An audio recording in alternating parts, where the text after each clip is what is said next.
Warning: our YouTube channel and its videos may contain scenes, language, and content that may not be appropriate for all audiences. These videos include surveillance footage, undercover pursuit of suspects, actual police and rescue operations, and fearless confrontations. If you do not approve of the content, please do not watch our videos. If you wish to continue, we strongly advise that you proceed with caution. Viewers' discretion is advised. Ang sabi ho ni Laila de Lima, I won't honor show cause order from a kangaroo court. Hindi niyo raw respetuhin kung ano man yung mga palabas ho ng show cause order mula ho sa Kongreso. Sabi niya ho, the House of Representatives. And then she will continue snubbing. Patuloy niya raw ho i-snub yung sinasabing House Justice Committee doon sa inquiry about the proliferation of drugs inside a New Bilibid prison. Kahit na ho yung House is taking more aggressive action against her to appear. Ayaw niya ho mag-appear. Sinasabi nga ho natin, parang sa kanya, sino bang nag-a-advise sa iyo, Laila de Lima, kung talagang, you know what? You're declaring war not only for Duterte, and now you're now accusing the entire Congress. Alam natin na mayroong mga pasaway dyan, mayroong mga kolokoy, may mga kengkoy dyan sa Kongreso, but not all. You know, let me just tell you this. Si De Lima ho kasi mga boss, sabi niya, I'm just being consistent with my defiance vis-a-vis the so-called House inquiry. Patuloy daw siya na pag ang kanyang consistency, nananatili siyang consistent sa kanyang defiance, pagsuway, na paghamon na rin sa namang protocol na inilalabas ng Kongreso, interparliamentary courtesy. Sabi niya, total, ang gagawin lang naman ng Kongreso ng Senado sa akin, pahiya ako. So what's the point? That's plain and simple. Binansagan niya ho yung Kongreso as kangaroo court. Nako, laki lang, parang, man, alam niyo ito. And sabi niya, hindi daw siya haharap, sabi ni De Lima. And I will not honor the show cause order na manggagaling sa Kongreso. Ibinabalik ko sa kanila, sabi ni De Lima. Who's disrespecting who? Sinong who's disrespecting who? Hindi ba sila? Nire-respeto niya, hindi raw siya nire-respeto. And then, they've been disrespecting me since the start of the House inquiry. Kaya nga, hindi ko sila kinikilala. Yung inquiry niyan, sabi ho ng senador. Ito naman ang mensahe ko sa iyo, makinig ka, Laila de Lima. You want respect. Do you know the meaning of respect? If you know the meaning of respect, you must understand the word raek, respect, integrity. You know?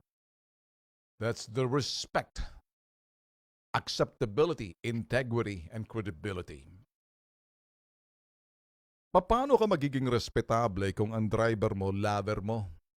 Paano ka magiging respetable yung driver mo may asawa na nasasaktan ngayon na malaman ikay kulasisi mo pala, kulasisi mo o kulasisi ka ng driver mo. Pasensya ka na, diretso na ho, unfiltered na ho to.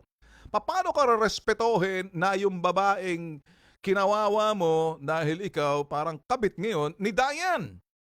What can you say? I mean, Diane is married and the wife is hurt. Yung wife ni Diane, gagalaiti sa nangyaring 7 taon kayo nagkaroon ng relasyon nitong si Diane. Now, sino nang gagamit? Si Diane o ikaw? Ginagamit mo si Diane? Marami ho kasi nagsasabi, pinagsamantalahan ni Diane ang kahinaan nitong si De Lima dahil sa kanyang pagiging babae. Holy I can't believe that. Matalino ka kay Diane. Manipulator ka eh. Ikaw nagbibigay ng order. Go ahead, kunin mo to. Si Diane na mismo nagsabi, kinuha niya yung pera para sa iyo. Hindi na nga niya tinitingnan. Ewan natin kung totoo. Regardless, sinusunod lang ni Diane ang order niya. Now, ang pinakamasama rito, kaya ka, and now you're asking respect. Respect is earned. It's not given just because you're a senator. Respect is earned. You want to be respectable? Respect yourself. How's that? Well, under the standard, the moral standard ng isang public official, you will be scrutinized, including your private life, without really going into the how you are in bed, because that's already low down.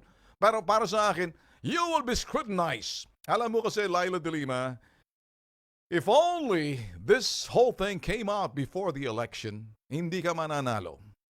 And now you're defying. From the very start, you think na nasanay ka, and during the time, you keep on hitting left and right, persecuting kung sino yung that time when you were at the Department of Justice, and you were hitting left and right the human rights.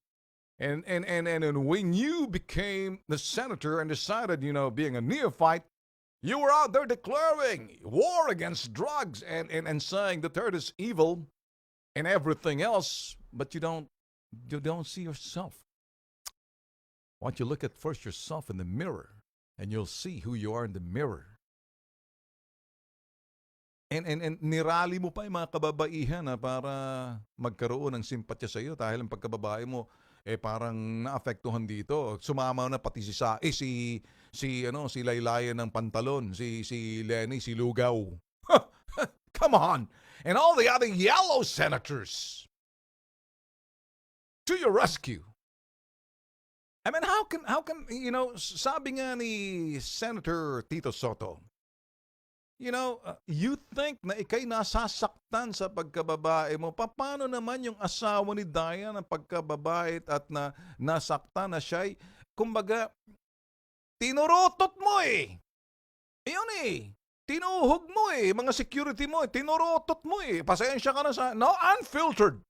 Lahat na raw ata ng mga security ninyo. Sabi ni Diane, kulang na lang, tinuhog mo siya lang para sa pagita, isa-isa. Isa, ito si Diane, ito si Warren, isa ganun. Ikwentas mo na lang.